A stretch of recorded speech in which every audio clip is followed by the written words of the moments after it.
sudden destruction, now just around the corner. This impending doom. From the Howl ye! Almighty, howl ye! Ow!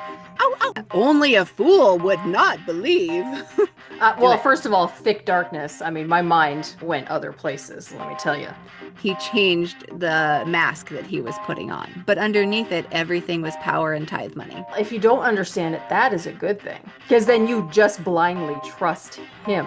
When my right arm causes me to sin because I just masturbated and throw it into the fire, that apparently wasn't metaphor. Or was it? If you write it down in your flog log, you get a pass. That's what Armstrong flog did. log. I need to cleanse for a moment. Excuse me. Oh, that's much more beautiful. I don't give a fuck what some imaginary deity thinks is good. It's just control. Fuck off, Christo-fascists. And we are being held back as humans by holding on to holy books as the thing that drives our morality. In order properly to understand the Bible prophecies, because, wow, I have nothing else going on in life than just understanding biblical prophecies. Fuck off. The primary thing he was taking from idolizing these strongmen, these authoritarian leaders, was, how can I use that for my little church sheep? They know how to regurgitate biblical bullshit. But clearly that's either a demon or you have just been led astray, Pat, or you don't have enough faith, so you better start tithing a lot more because you're spiritually broken, because you're just not understanding, okay? Or fuck you. Because humans know better than this, and we're still letting dictators and authoritarians get away with their shit. But guess what? The power of the people is greater than the people in power, and if we all stand together, we win. If you're strong and powerful, you don't need to tell people that you're strong and powerful. So here he is Never claiming heard of it that. like it's real and it's bullshit. Surprise, Yes. surprise. Kind of like the Bible. All authoritarians are little weak men. They know they don't have a popular message, and so they use bullshit tactics to control people because they know they don't have actual charisma or anything that people would actually want, and they have to use these deceptive tactics to get people to follow them. They have to pluck at people's fears, pluck at people's hates. That is how authoritarians work, including the one that's in the White House right now. He is a little weak man.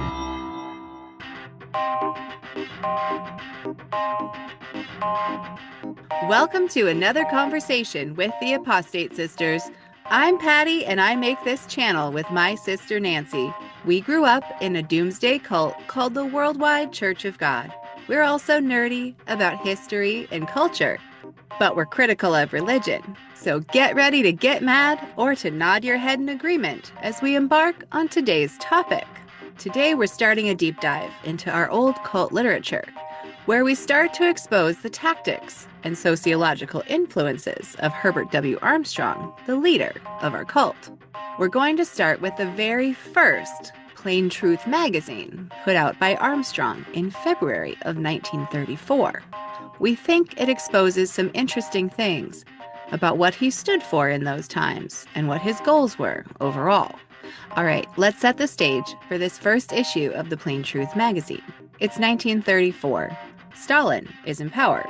Mussolini is being talked about. Japan is expanding their empire.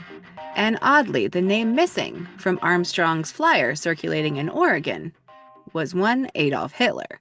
So in this premiere episode in which we look at our cult literature, we're going to start with the dictator that Armstrong didn't name and discover his lifelong pattern of propaganda, authoritarian admiration, and cultic control that began here. Help the sisters keep this healing content coming. Like, subscribe, and comment. Drop some dollars or support us by becoming a channel member or patron for extra perks. All right, Nancy, so you heard the introduction and you know a little bit about this. What are your thoughts so far on how we're going to be learning about Herbert W. Armstrong today? Honestly, I think this is good that we're doing a deep dive into the Plain Truth magazine and the good news and like some of the YES lessons that we're going to cover at some point, because this is where it started. Armstrong was all about his literature, not just his TV show about the world tomorrow. It was his literature that really grabbed people. And at one point, maybe it was during the 80s, he was circulating quite a few Plain Truth magazines all over the world. All these other countries also got the message, and world leaders, they were wanting to be on the cover of his magazine. And so we are starting at the very first one, correct? What year was this published? So this issue came out in February of 1934. Ooh, okay, so 1934. That was either the year that the Radio Church of God kicked off, or it was the year after. It was right kind of in between 1933 to 1934 Right. Well, when remember it began. Armstrong had his like three armed approach or whatever, right? He had the three ways that he would outreach to people, and it was his Hmm. literature, his radio station, and then like I think was it in-person preaching was his other tactic there Right. at the time. So, right. So his whole thing was a propaganda machine, like from the beginning. He knew what he was doing.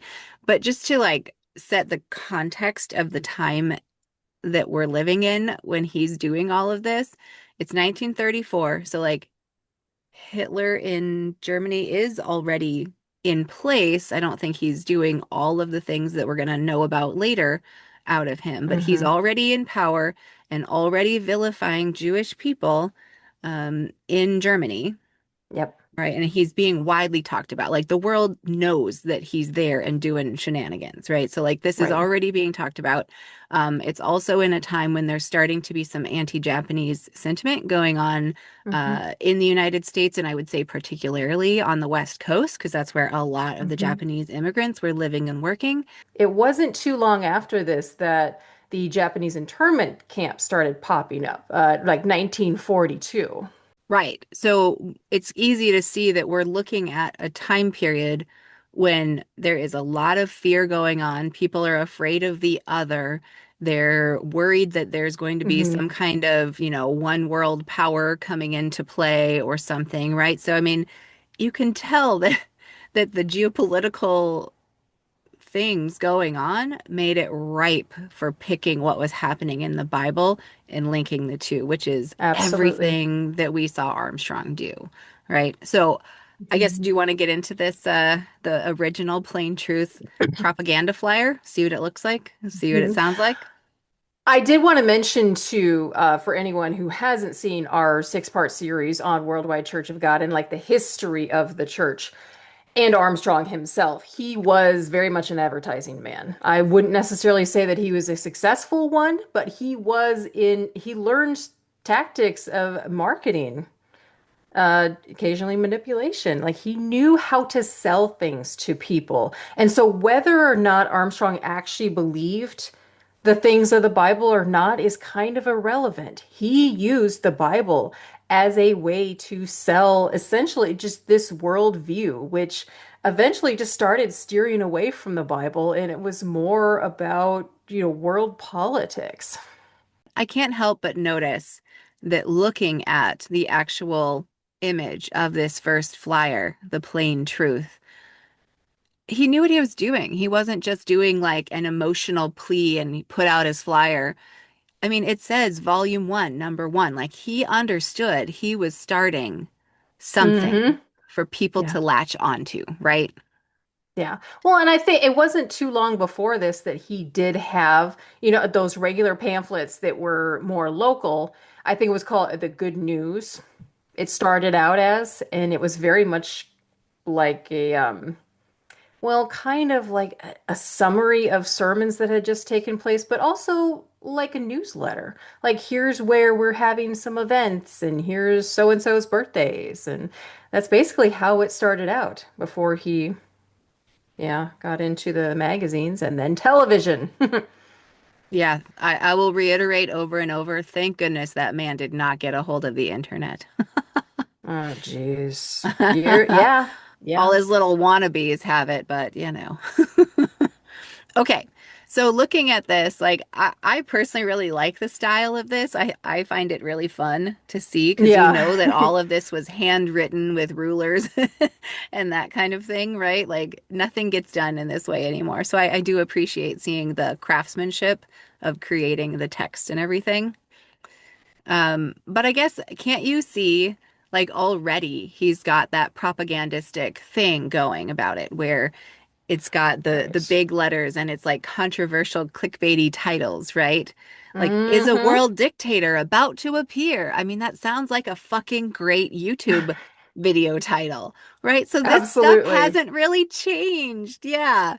But okay, so let's dive into the actual text of it.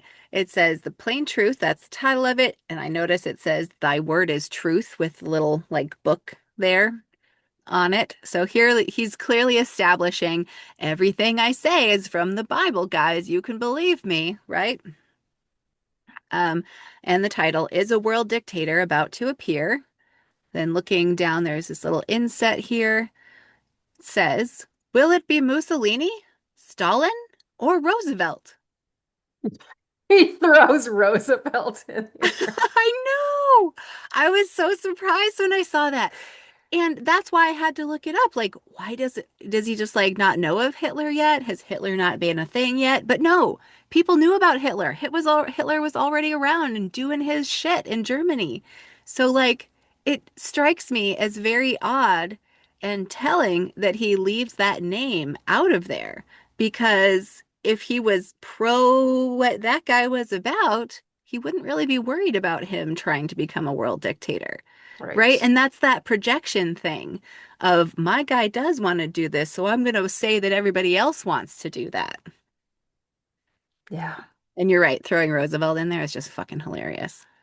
Why do you think he did that? It's a good question. And Um, maybe I just don't know that much about President Roosevelt to know where Armstrong's mindset would have been, why he put him next to names like Stalin. so yeah, I was very confused by the whole Roosevelt thing being stuck in there too, because being a person of, a later decade, I have a rather positive view of the things that Roosevelt did. Um, Hmm. he did a lot of things, and the New Deal was his, right? And that was Right. kind of revolutionary in helping establish the middle class. And like, well, if you were a white person, what Roosevelt did was very, very good for you, But I do think that kind of it appears there was a lot of sentiment against it in the sense of thinking that by doing the things that Roosevelt was doing, it was more like socialist type Hmm. things. And that scared a lot of people at that time. And that would make sense. Yeah. Yeah. So, I mean, it does make sense. And in some ways, if Armstrong's entire goal was to bring people to follow him, he needed to break down anything else in their lived context that they might have had like loyalty to, right? So if they feel good about like God and country and Roosevelt is God's president, or I don't know if they thought of it that way then, but if he can break their loyalty from Roosevelt in any way, he's got them a little bit more. And that it's so clear from this very beginning that he is working with fear. Like he's Yeah. immediately, his first message is, is there a world dictator coming? Because it was what everyone was afraid of at the time, right? Hmm. Conservatives were afraid of socialism taking over the world. And like Hmm. people are actively talking about Hitler. Yeah, well, it keeps people engaged too, keeps them staying tuned. So they're like, oh, let's figure out the answer. He gets people to trust him Mhm. because even if he doesn't have the answer now, he's going to because he's so in tuned and he seems to know so much more than the average person. And therefore, I heard it said once, and like, if you're up on a stage speaking, all you have to do is convince people that you know more than they do. Right. And I think he did that through assertion and Hmm. overconfidence that people, it's like also in a time when not everyone was literate. And so someone who was literate and had the means to produce these things were seen as at a higher tier of society. And so people had an automatic belief of them. This hierarchy fucks us up. Hmm.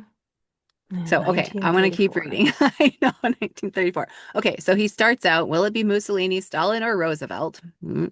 He goes on to say, everybody senses that something is wrong with the world, that some mighty event is about to occur. What is it?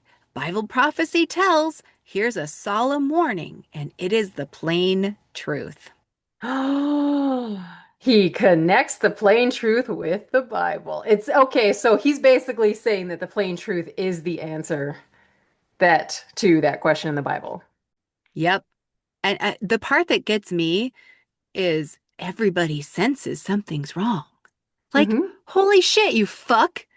Like, what if you said everybody knows deep down that we should be compassionate to each other? How about you say stuff like that? But no, you have to say stuff like this Hmm. that messes people Be up and makes them afraid. It's Mhm. disgusting. And if you're not one of those people that believes something bad's gonna happen, all of a sudden it starts to get in, or you think that you're some kind of a weirdo. Like, well, I actually feel safe. I feel like nothing's wrong. I'm like, should I start panicking? Oh Exactly, exactly. Okay. no. We're gonna get more of it, right? Like what I just read is basically like the TLDR section at the top of this one pager. So I'll read the actual text now. Okay, he says, "We live today in the most strenuous, anxious, momentous hours of Earth's history. Today we stand on the very threshold of colossal events that will stagger the mind of mortal man. Just Threshold of colossal something. just now it is like the lull before a great and devastating storm. Everyone senses it. Okay, so like we're also in the middle of the depression, so we got to say that Hmm. context like holy shit, context everywhere. Like, how much worse can you get than the Great Depression, right? Oh, but something bigger is coming. Right. And of course, people are going to be primed to believe that now because they just went through the stock market crash and they've watched all this stuff happen since then. And so, of course, they're going to be like, what's next? Ah, right. And then you throw in some fucking revelations and you got people. Okay. Well, World War II did happen, but that doesn't mean that he predicted it. Well, yeah, true enough. All right. The lust for world power. Ever since the pharaohs ruled in Egypt, on down through ancient Assyria, Babylon, Persia, Greece, and Rome, on to Napoleon and then the Kaiser, there has been a lust for power to rule the world. Today, at least three major world powers seek to rule the world. Soviet Russia admits the theory of communism cannot be proven until all opposition is wiped out and the whole world is under its sway. Fuck. Oh, this is going to make me mad. So I can't help but notice that at this beginning part here, he is so good at using fear-inducing and like really dramatic language, right? I feel like it's really clear how good his command of the English language was. You Hmm. know, like he knew the words that weren't just saying like we should be concerned about this. He's using dramatic language, language that's intended to inspire fear and to make people think like this is it, we're at the end, you know? Yeah. It's amazing to me how much his tactics didn't change over the years too. Nah, he just got better. Well, and the thing is, he actually says in there, like you might think life is pretty good. You know, so like don't believe what you see looking around you that things look good for you. Like it's gonna get Mhm. bad. You should believe me. So it's like I think you Well, said this. Yeah? and he kept saying, "Well, don't listen to me. Listen to your Bible." It was his whole bit. So like he was taking himself out of the equation, like, "No, this is coming from God. I'm nobody." At least in the beginning, he was that way. Yeah. Before he got, some ego issues. Yeah. No, just the idea that in a way what he was doing was creating a problem that didn't exist. Well, yeah, that's marketing. Yeah, Yeah. that's true. You create the problem so that you can offer up a solution, and that's how you sell shit, even if that includes ideas, not necessarily products. But this was an empire that he built. This was his product.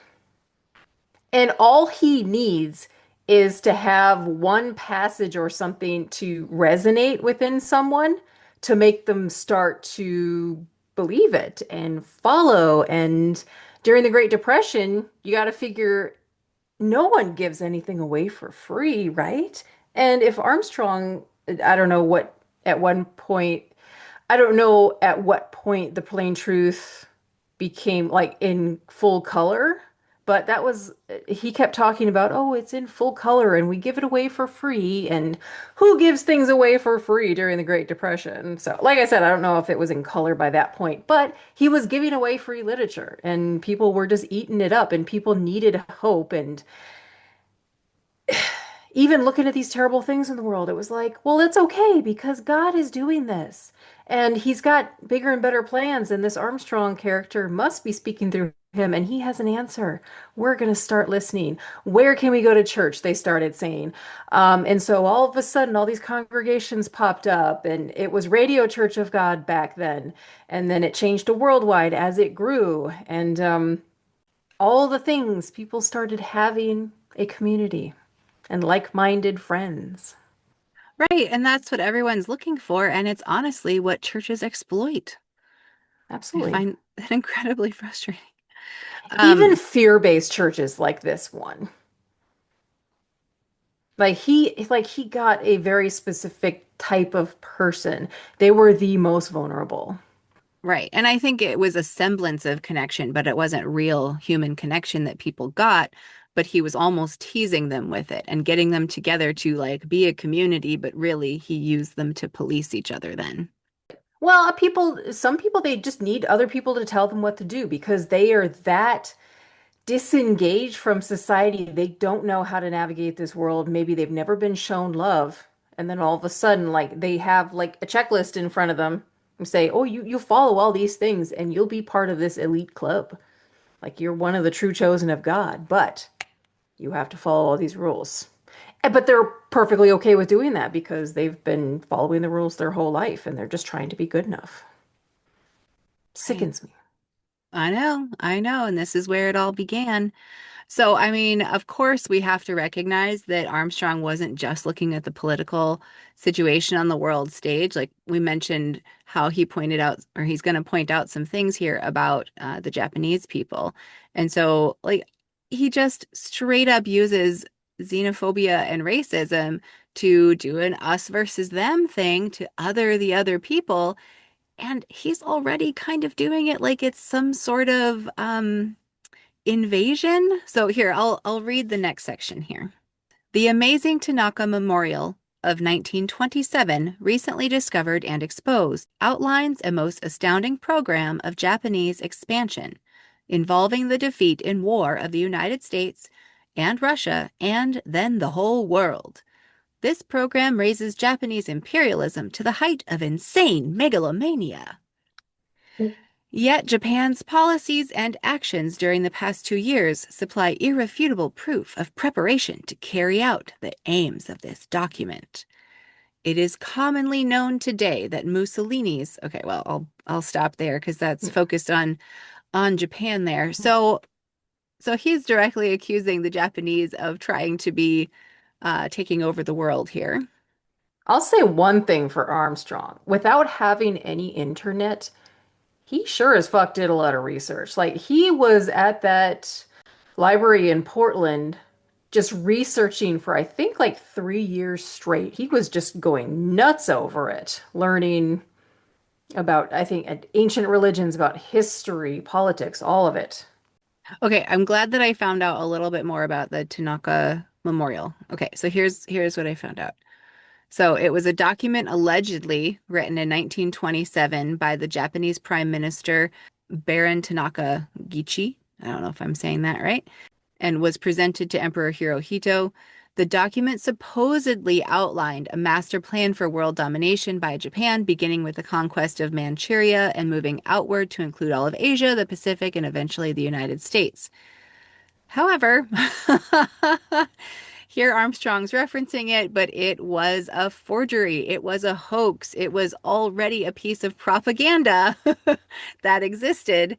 So apparently it was quite a big deal in the 1930s, and it was used over and over, not just by Armstrong, to stir up anti-Japanese sentiment. Wow. Yep. I had not heard So of this until now. me Hmm, neither. Right. So here he is never heard of claiming it that. like it's real and it's bullshit. Surprise, Yes. surprise. Kind of like the Bible. Yeah. Okay, well, let's keep going here because there's just a lot of stuff in here. Yes. All right. It's commonly known today that Mussolini's whole aim is to restore the ancient Roman Empire in all its former splendor, power, and glory, and Rome ruled the world. So that But that might be true, actually. it might be, but Armstrong was all about ancient Rome. I feel like he idolized it. That's true. That's a very good Like point, and that looks like projection again. he implemented their tactics. I seem to remember in later literature by Armstrong him talking about the Roman Empire, but he was doing almost a comparison, showing how he built his empire and how similar it was to Rome. Oh yes, yes. For some reason, yes, I swear. They even say this. Isn't this a thing that like they say men in America think about the Roman Empire all the time or something? I don't know why that is a thing, but I do think Armstrong idolized it. I always saw it Hmm. as like he would kind of vilify and idolize their power at the same time. It was weird, but that's Well, the cognitive dissonance of his belief system anyway. I remember reading Armstrong's autobiography. I at least read the first one. And he always talked about these great men of history that he idolized. But he saw himself as a great man. And so I think once he started thinking that way, that's how he was able to build the empire that he did. And he clung on to anything patriarchal because he was such a tiny little man that had a way with words. And so he used that and probably the whole time wished he was a big tough guy, you know? Actually, wasn't it our friend Joel, TikToker of Mr. Difficult, that told us he was actually a really short dude, and he found references that there were men in his organization that said, well, it was easy to bruise his ego. He's very fragile because he was a little man. Like I'm going he to tell needed you, to feel strong and powerful. no, this is important. All authoritarians are little weak men.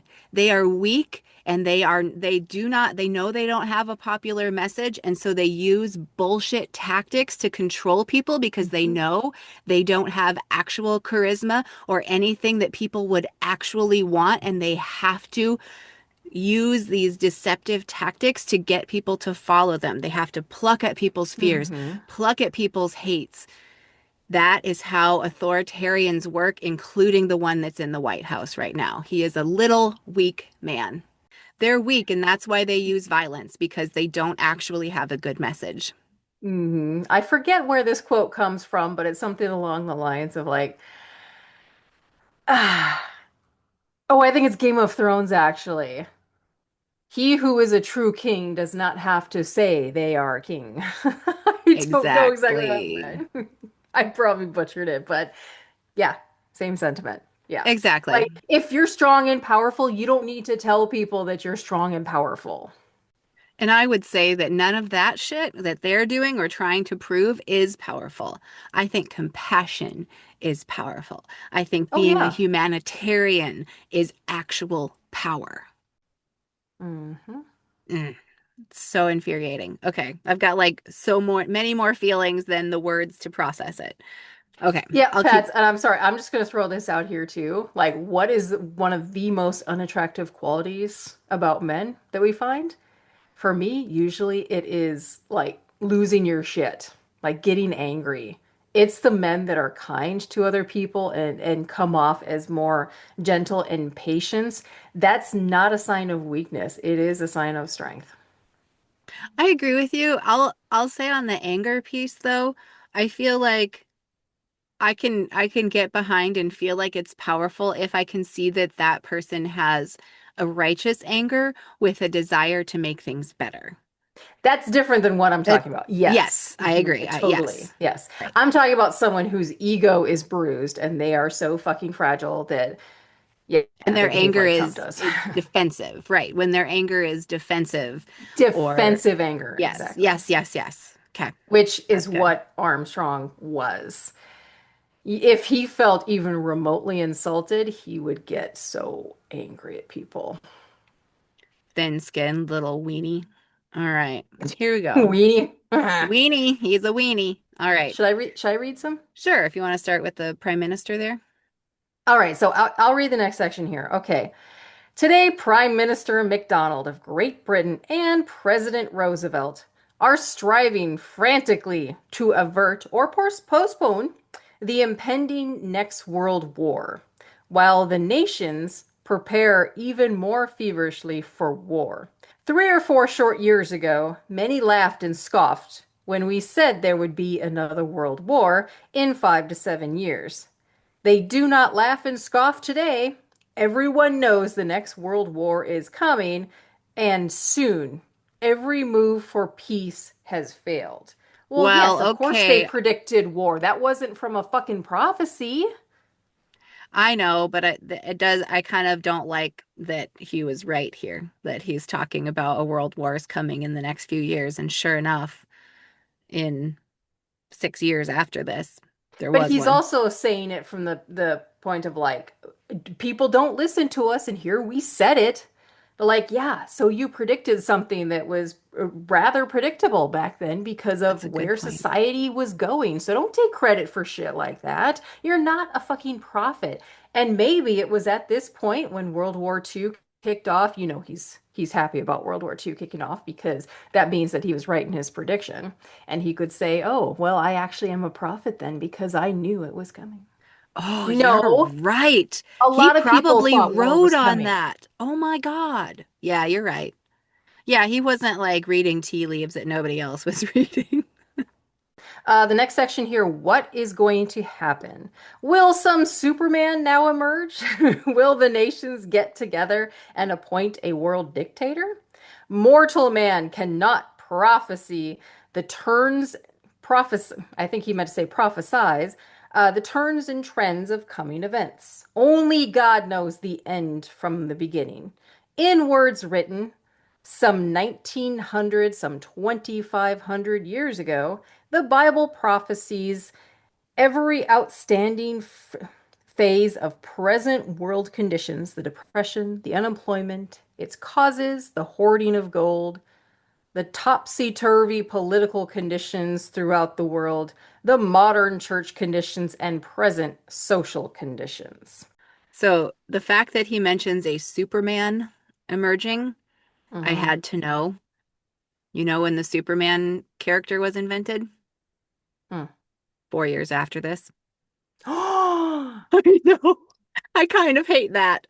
So, but this tells me the whole country was focused on like needing a fucking hero, right? Mm-hmm. That's what I'm seeing here personally. And here he is like literally saying this and then I just hate like thinking that it's gonna look like he predicted stuff because he had the ability to put out all this content in a time when it wasn't like there wasn't a lot of content. Right? Like Right. honestly, his plain truth stuff that he sent out early on was probably more useful to people as toilet paper than it was as any kind of learning material. Mm. But because he was one of the few people that with the privilege of having a voice, he was commenting on the way people thought at the time. And so, like, I feel like we're seeing his identification of what the people felt like was going on, what their fears were. And then from here on out, we're going to see how he used what he saw to exploit people. Okay, so I'll read on to the next section. It is foretold modern science, the automobile, the airplane. It foretold that the Jews would be driven into all nations, scattered, yet without ever losing their nationality or their appearance. Okay. And that is the miracle of history. It foretold that Jerusalem and Palestine would be in the power of the Gentiles, a barren desert waste, until 1917 through 1936, when it would once more blossom as the rose and the Jews would once again return. And the same Bible that foretold so unerringly all these amazing events and developments. Oh, they're amazing events, okay, leading to the very present, just as unerringly, this is hard to read, tells those who will listen what shall now happen next. Yeah, this is a tough one. I mean, what we're looking at, I think, is we're looking at stuff that has happened since he wrote this is a bunch of, to use his word, megalomaniacs who think that they know how to bring back Jesus or some fucking shit like that. And they've been trying, purposely trying to institute the conditions that the Bible talks about that will bring about the end and thus the return of Jesus. So this stuff is so hard to read, to Hmm. realize that this bullshit has been foisted upon us by people who believe nonsense like this. They believed the propaganda. They bought into it. They wanted to use the Bible to make themselves powerful. Can I just zero in on this one little part here that he says, the Jews have been scattered around the world, but yet Yeah. it, they somehow never lost their nationality or their appearance? What the fuck is he saying here? I know it's not okay Is he at say because he all. always talks about race and how white people are the like superior strain, he calls it. God's Ew. true chosen people. Yeah, he mentioned that in his What? final book, Mystery of the Ages. And I think that is what he's alluding to here, is that they never lost their appearance, meaning we know how to identify God's true chosen people because of how they look. Hence, I think he's talking about race here. That is so fucking racist because that comes up over and over, right down to Harry Potter. Like there it was pretty well understood that the characters, the little, I don't know where they trolls or something in the Gringotts bank were totally racistly made to look like Jewish people. Like what the fuck? Like it's so anti-Semitic. It makes me sick. Right. Okay. So what we're seeing is we're seeing Armstrong. He's not trying to say something good about the Jewish people. He's not trying to say anything about how God thought about them. He's using this as like the fact that the Jewish identity survived through being scattered. He's trying to use it as a tool to bring about the outcome he wants and not with any compassion. And he's kind of like retrofitting things that have happened to try to shove it into history in a way that is disingenuous. Hey, you're absolutely right. He's trying to Yeah. prove his theology with racism. Yeah, he's done that his entire life. You know, it's a chilling reminder that authoritarians like to use suffering to gain their ends instead Hmm. of for making things better for people. Whatever it takes to make sure that they are correct and people will listen to them. That is a really tough section to read, Yeah. just knowing Mhm. that humans have not figured their stuff out about this, and we're still fighting over a piece of land, and we're hurting people over it, and we're ignoring the Geneva Convention and all of the human rights in And they're service just, of this fucking Bible. yep, Over power by way yeah. of a book that they think gives them magical powers. Fuck off, Christo fascists. Yeah, 1934, and here we're still dealing with this shit. In fact, it's full-blown war right now. Gosh. Oh, what happened to And what he genocide. said? I have And to take that out. genocide. But he said it would blossom like a rose. What happened? That barren wasteland was going to blossom like a rose? I don't see a fucking rose over there. That's because they still think they're going to do it, because people are still using this passage to try to enact harm. God damn it. Ugh. It's all right, we can be angry, but that's fine. We can be angry because I'm very angry because humans know better than this and we're still letting dictators and authoritarians get away with their shit. But guess what? The power of the people is greater than the people in power. And if we all stand together, we win. If we know that this is bullshit, we can stand up against it and we can make it stop. But we have to stand together against it. For the first time in world history, the nations of Earth got together in 1927 and outlawed war. Then, for the first time, the nations began to proclaim peace and safety. Now, listen carefully, seriously, to God's prophecy of this event and his solemn warning of what shall then come quickly and suddenly. And here I have to laugh because I'm noticing Armstrong's classic everything in all caps. I was going to mention that too. Yep. And And underline. underlined. Yep. And we've identified that as propagandistic techniques that can be identified in like communist propaganda from Soviet Russia and things like that too. So, Mhm. yeah, it's a thing. This was the written version before we had things like Instagram and dopamine levels, things flashing before your face, right? This is how you did it in the written version. Yep. You're totally right about that. I know. I kind of love drawing the parallels of how we do things now too. All right. But of the times and the seasons, brethren, notice through Paul, God is speaking to the brethren, not the unconverted. Okay, so that's his little play for like, Ooh, you need to be in my club. This isn't for everyone, guys. Ye yes. have no need that I write unto you, for yourselves know perfectly that the day of the Lord so cometh as a thief in the night.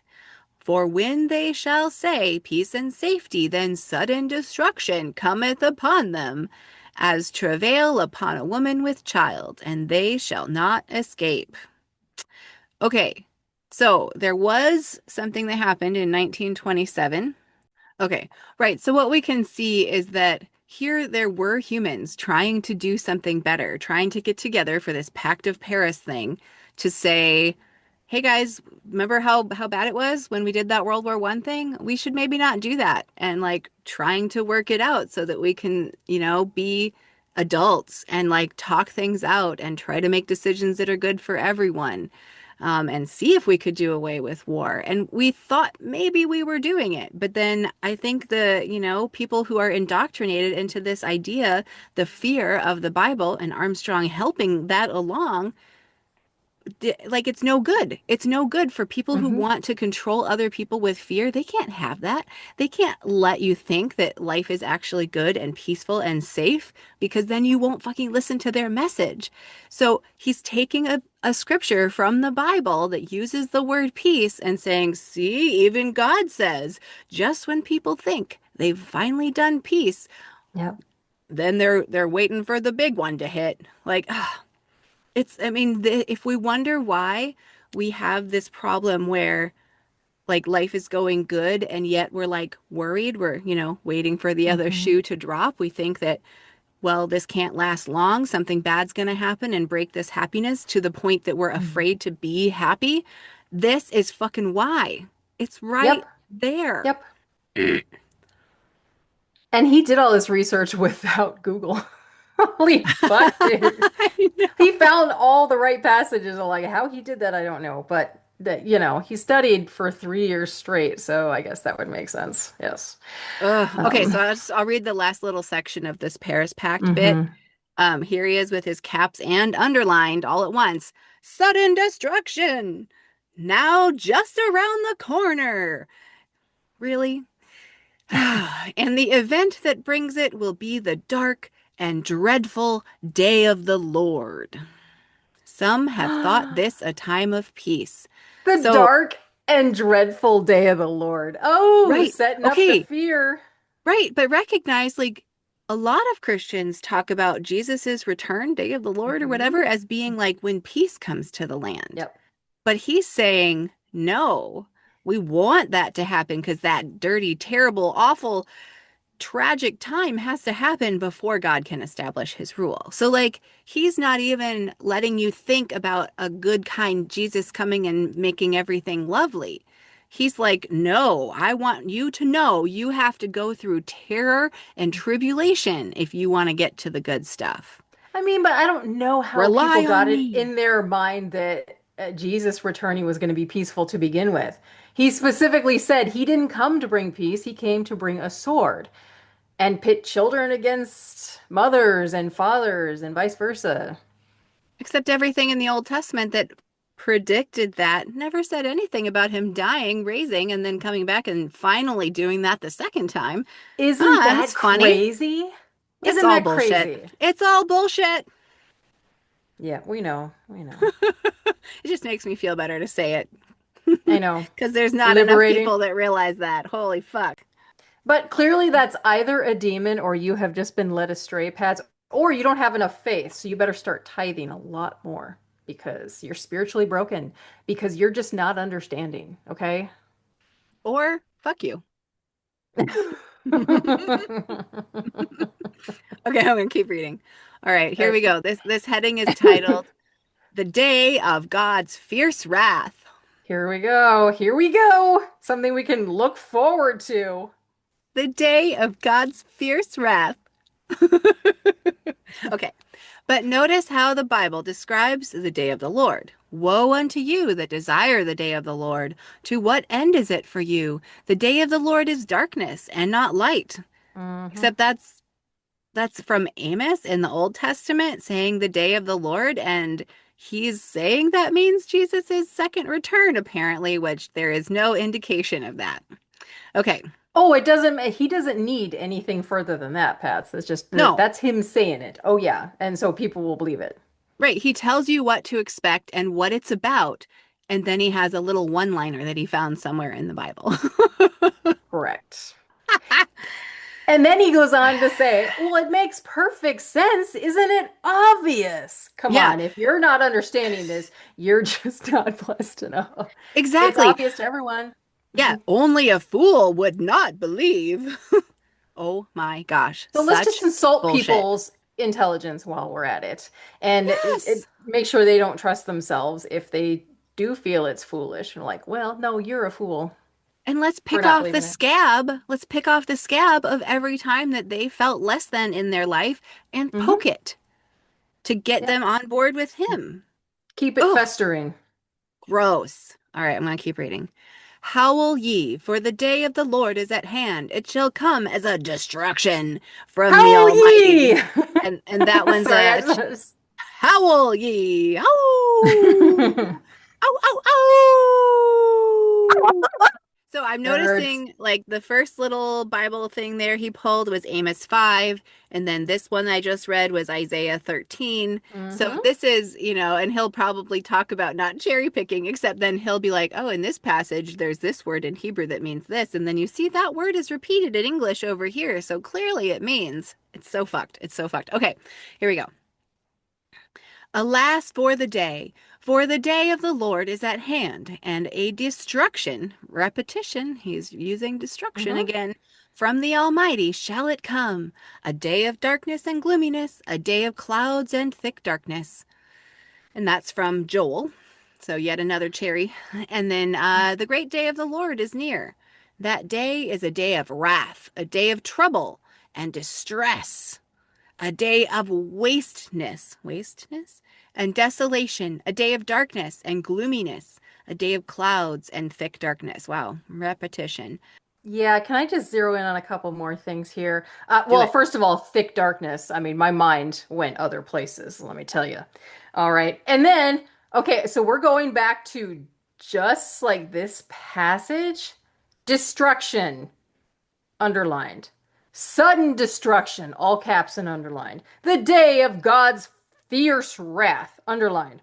Destruction, wrath, all in all caps and underlined. Holy shit. And the very last line of this section of this article in heavy quotes, notice the day of the Lord is a time of destruction, the day of God's wrath. And I'm saying it like that because it's in caps.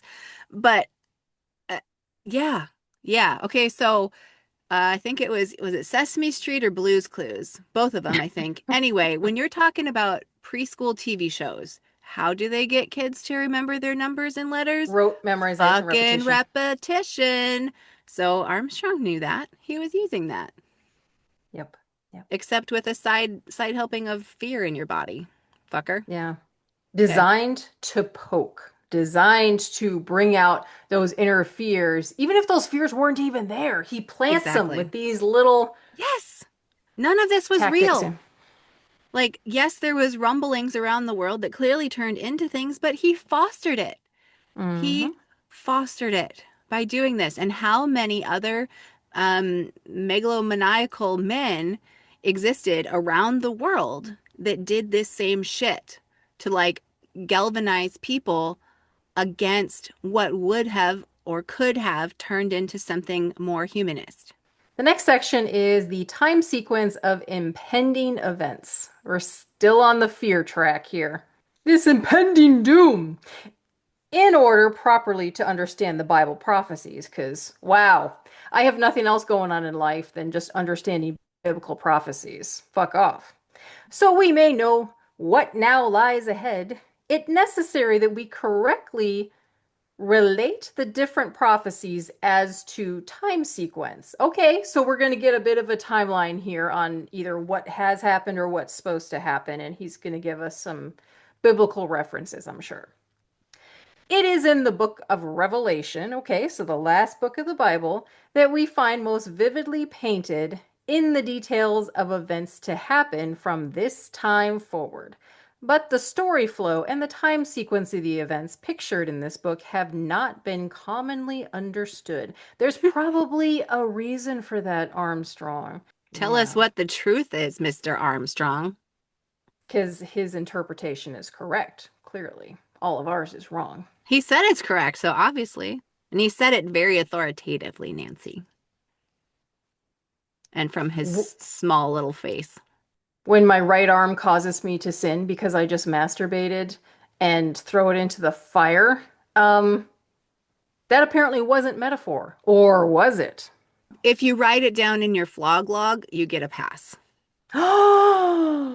That's what Armstrong's Armstrong did. flog log. Ugh, ugh.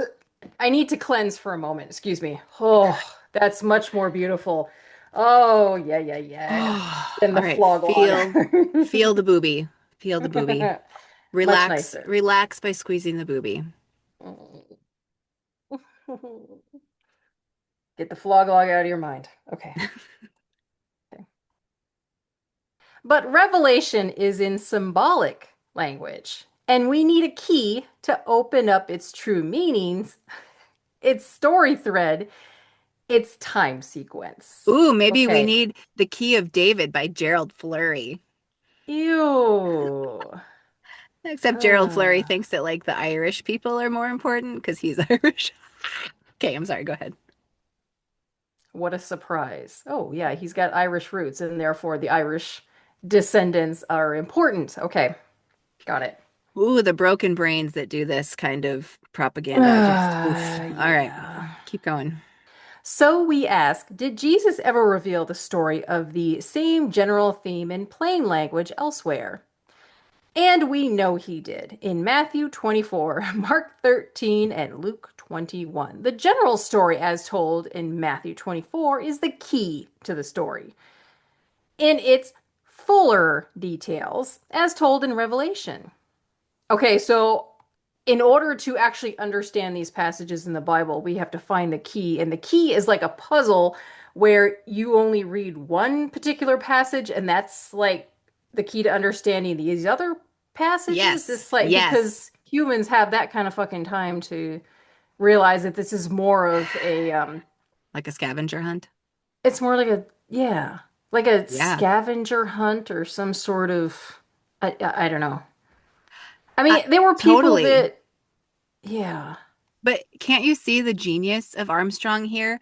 Because we can tell from the very beginning, he sets that exact thing up where he and only he knows the key. And so once he's identified the key, he can tell you what it unlocks, which is basically just his like spy language way of getting people to believe him when he's like, no, this is what it means. Mm-hmm. So he throws in this key thing and like has sometimes throws in what he knows about Hebrew, which isn't much. And he plays this game over and over. Yeah. Right. But Yeah. the fact remains, like he could point out the key and what it explains, and it could be entire I mean, obviously it's entirely bullshit, but the whole thing is so he can say, here's what you need to take away from this. It this is still not making sense No, it at doesn't make all. sense. It's meant to break your brain. Yeah. because he's so confident in it, it tells you, well, I'll just follow him because if he's so smart, I don't have to understand it yet. My understanding will come with time. I'm just going to believe Armstrong because clearly he spent the time to know. You said a minute ago, Hmm. Nancy, that what human has time? No, they don't. He knew that. He did. He could tell them this was true. He knew they didn't have time to sit and follow up with it. He knew that he was Hmm. appealing to the people who were working long hours just to make ends meet during the Depression. So, ah, Absolutely. Well, if you don't understand it, that is a good thing. Because then you just blindly trust him. You oh, just right, blindly trust the references that he says in the Bible. Well, it's anyone who's reading the Bible. If it doesn't make sense, oh, it's fine. It's God's word. Like you just trust God, though, even though it doesn't make sense to you.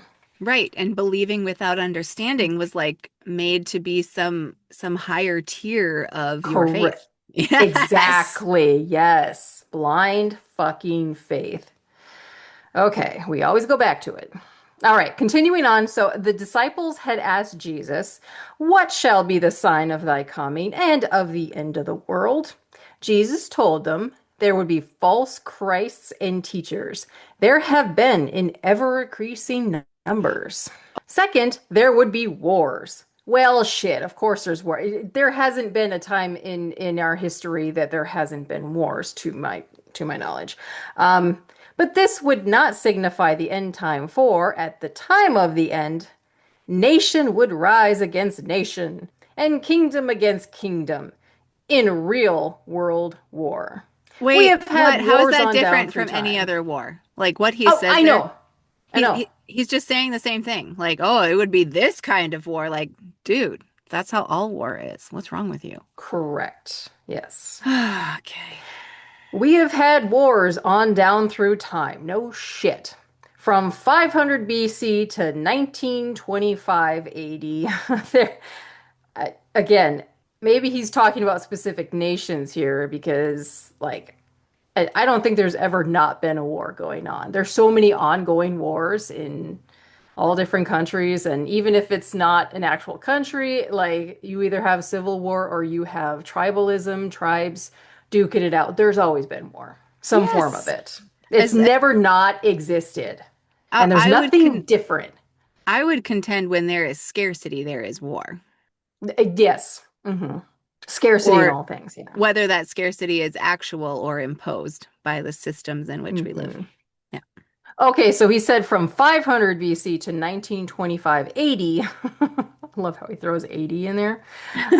There were 902 known wars. I bet it's more now that we can pinpoint.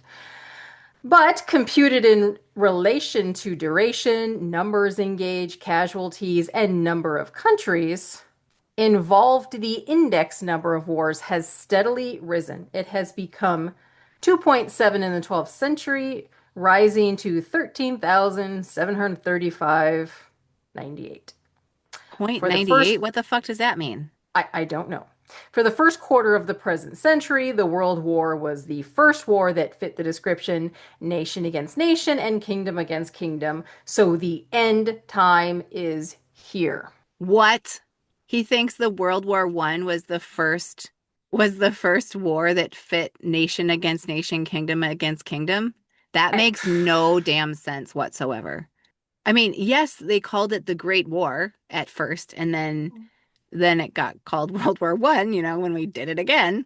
Um, so that is yep. so ridiculous. Claiming that somehow that's the first one that's nation against nation. Like, open your eyes. Like people read this and are like, oh yeah, you triggered my fear. So yep, the end time is here. Like I'm being a little mean because like those people were triggered in fear.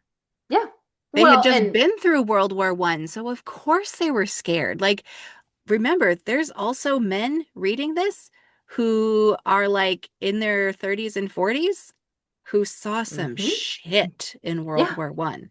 So they're so primed with full-on PTSD to respond to this. Well, Okay. he's just not interested in foreign wars, though. It's just that, his own country was actually involved, and therefore it's relevant. Yeah. Okay. So this goes on, and I feel like this issue of the plain truth, which is longer than I had first thought, it really details out the stuff that he Mm-hmm. would carry through. So I'm just going to go through here and kind of highlight what else is talked about in this. And then I want to get back to why it seems that maybe Hitler was left out of that first line. So, next he talks about where we are today in prophecy. So, he's establishing the current moment as something predicted by the Bible, which is silliness. He puts forth the Great Tribulation, which we grew up still believing in the 80s was coming for us. Okay, says, what shall immediately follow? Immediately after the tribulation of those days, shall the sun be darkened, and the moon shall not give her light, and the stars shall fall from heaven, and the powers of the heavens shall be shaken. Okay, don't think that's happening. Haven't seen it. He talks about the four horsemen of the apocalypse from Revelation. That's a good time. And then he gets into the sign of the Son of Man. Can we zero in on something he says here too? Yeah, do it. There's a section down here that says four things usually accepted as sure evidence. I'd like to go through those. Yeah, do it. He says there are four things many good people regard as sure evidence of a spiritual mind. Interesting how he threw in good people there. He means Number white. one. He means white people, by the way. That's Yes, what he means. I know what he means. Okay. Now, number one, speech, noise, or demonstration. Yeah, number two, knowledge of the scriptures. So, what does he mean by sure evidence? We could have knowledge of any fucking book out there if we read it and study it enough. What does that have to do with evidence? Absolutely nothing. It just means that we studied this particular document. And he just says speech, noise, or demonstration Mm-hmm. so that I they know how to talk the talk is what he's saying. They know how to regurgitate biblical bullshit is what he's saying. So this is how you know good people and knowledge of the scriptures. knowledge of the scriptures and good people he throws in here. He wants to make sure that everyone knows that he is the sure evidence because he displays these four traits, which I'll go on to number three here. He just says faith as one of the accepted as sure evidence, which faith is actually the exact opposite of evidence. It's not having evidence, but you just believe, and therefore that's what faith But is by be having the faith that you have without evidence, that becomes evidence of being a good person, according to Armstrong, correct. Yes. or having a spiritual mind. And number four, rigid standard of righteousness. And we all know Armstrong was very rigid and very strict about all these God's laws. And so, wow, he's saying this is all sure evidence. This idea really pisses me off because one of the things that really was a convincing point for me to get out of evangelicalism was how I saw Christians, my mother-in-law in particular, just completely equate being Christian with being good. So if they Mm-hmm. were looking for someone to be a contractor for something on their home, yeah, they're going to pick the one that has the little Jesus fish in their ad.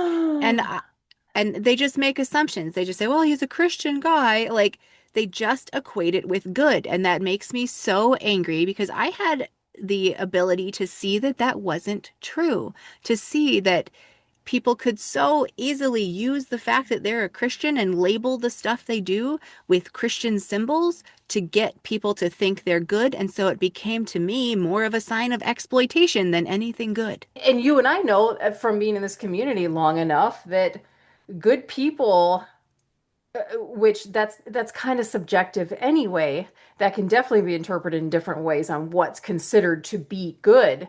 But people that don't have the fear of the Bible looming over them and telling them what they should and shouldn't do, they actually make like better decisions because they don't have that looming over their head because they want to consciously make choices that are good for themselves and for other people, not because they have the fear of God.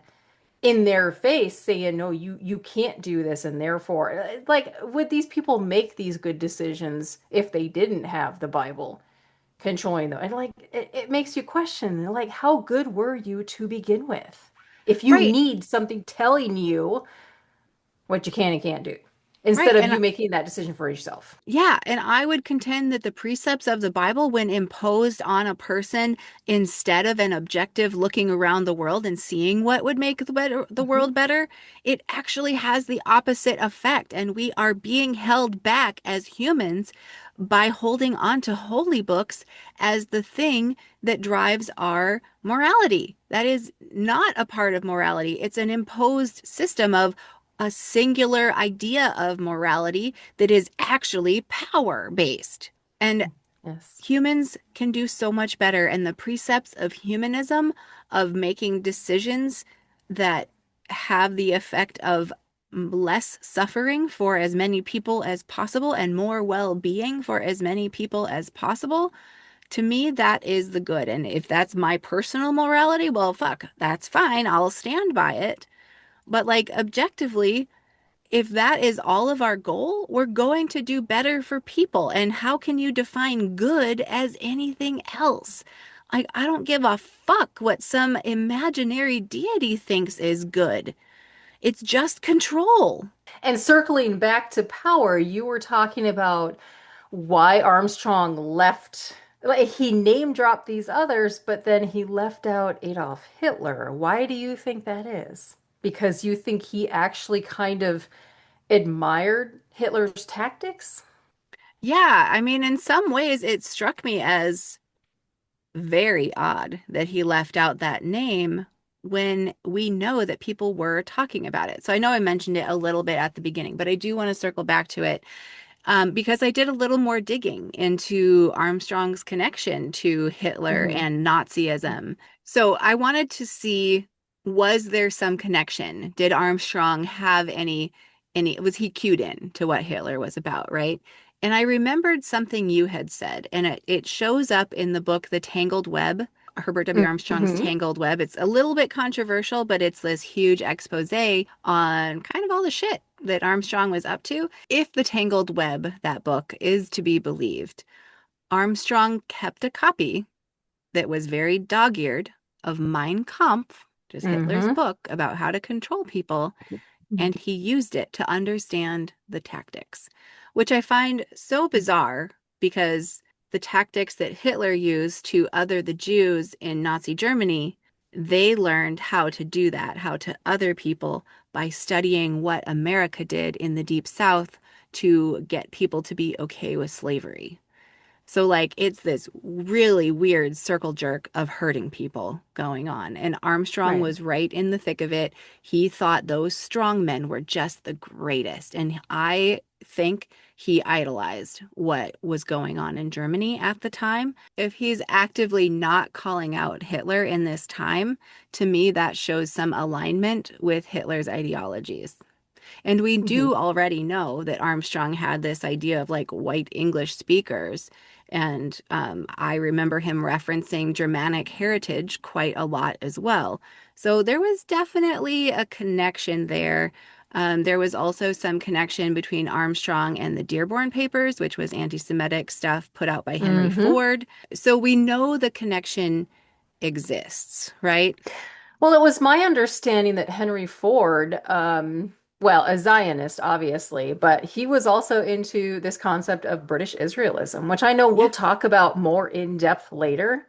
The whole idea of the white English speakers of Britain, US, and then they extended it to Australia and South Africa, were the actual descendants of these long lost tribes of Israel.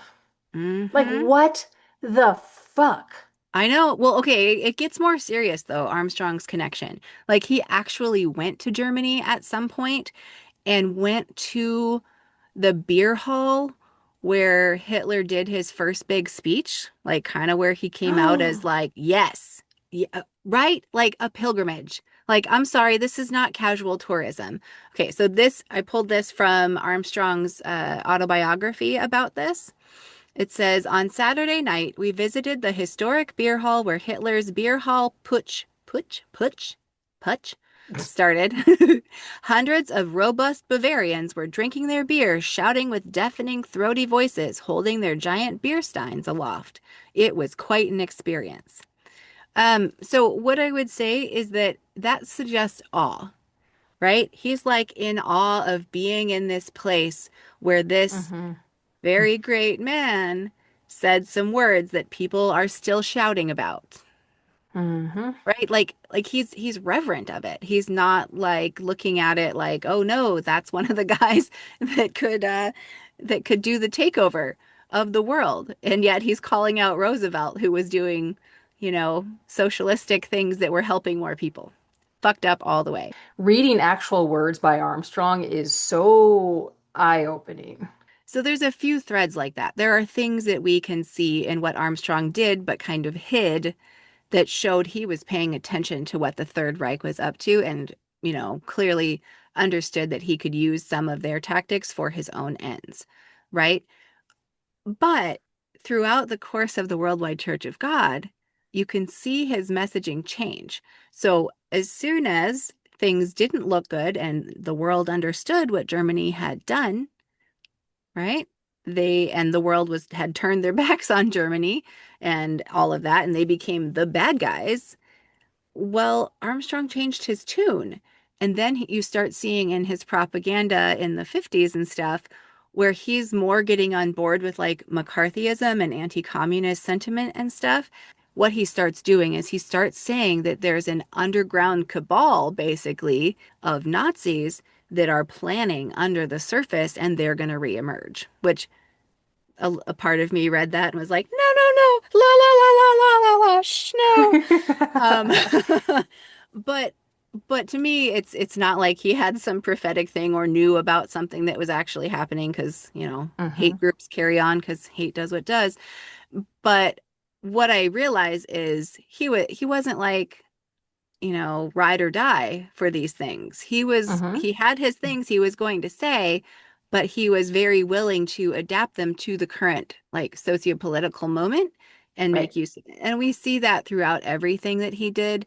Um, so it was just a little bit disheartening to really get into what he may have been connected to in terms of like the Nazi ideologies and how he saw that. And he may have been on board a little bit since they were anti-Jew and anti-people of color and everything like that. And he was fine with bigotry. So that worked for him. But I Absolutely. think bigger than that, it was, he was number one to himself. And so Hmm. the primary thing he was taking from idolizing these strongmen, these authoritarian leaders, was how can I use that for my little church sheep?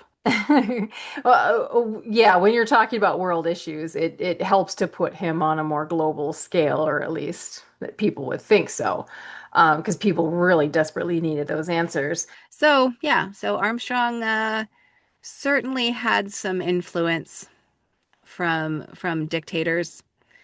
He wanted to make people afraid of them and seems like he wanted to be a dictator, but by pointing to God, where he Well, would I still mean, have the control. he was kind of like he was a dictator, but he was hiding under this guise of like last great day prophet of God, and later a worldwide ambassador for peace, which a title he gave himself. Right. So he always like he wanted to use all the tactics of a dictator or authoritarian person of influence, but then he disguised it as a person coming to like, oh yeah, these things are going to happen, but I am bringing you the truth, so I'm actually the good guy. Right. And as our cultural understanding of what it meant to be the good guy changed, he changed the mask that he was putting on. But underneath it, everything was power and tithe money. It was amazing how quickly he was able to shift his image from Doomsday Sayer in 1975 to being this like very culturally aware world philanthropist in the 80s because that's what was bringing in the money. That was the grift. And one of the things that he did to make it seem like he wasn't running some sort of doomsday cult is to actually say, well, there's people out there that would say, people like me would be some sort of a doomsday crackpot. And then he'll give all the reasons why he's not that. Classic projection. Yes. See what those guys are? That is definitely not what I am.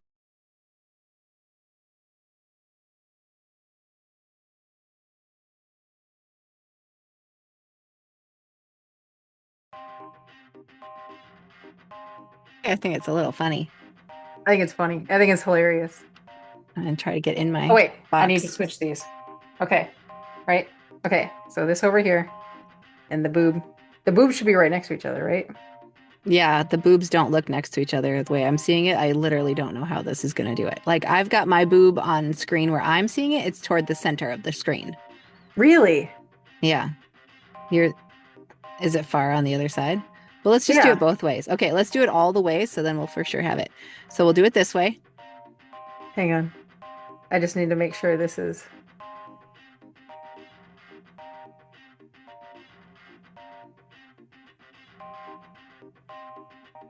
Ooh.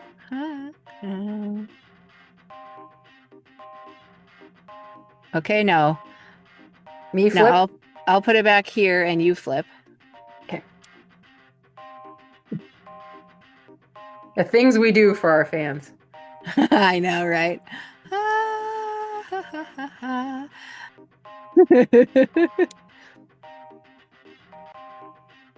Hmm.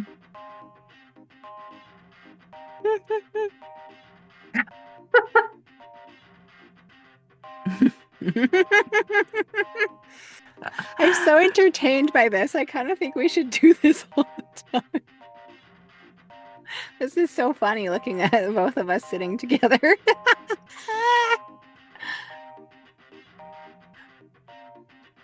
Hilarious.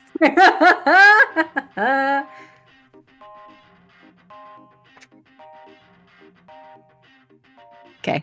Let's play All around right. with this thing more often. This is fun. I know. There's more of these. There's different views. You want to see them? Yeah.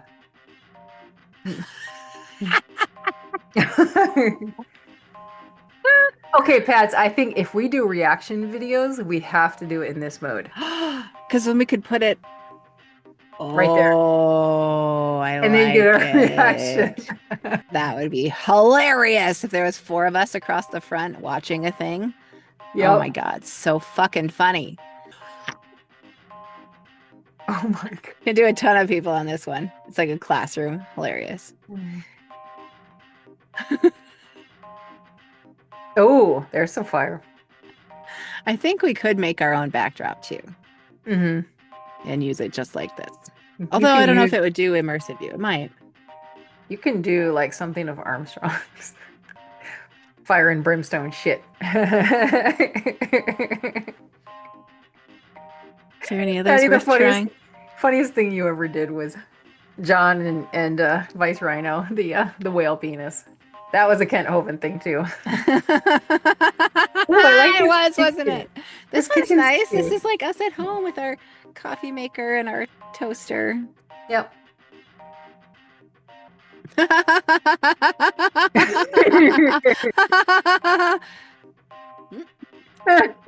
Where'd you go?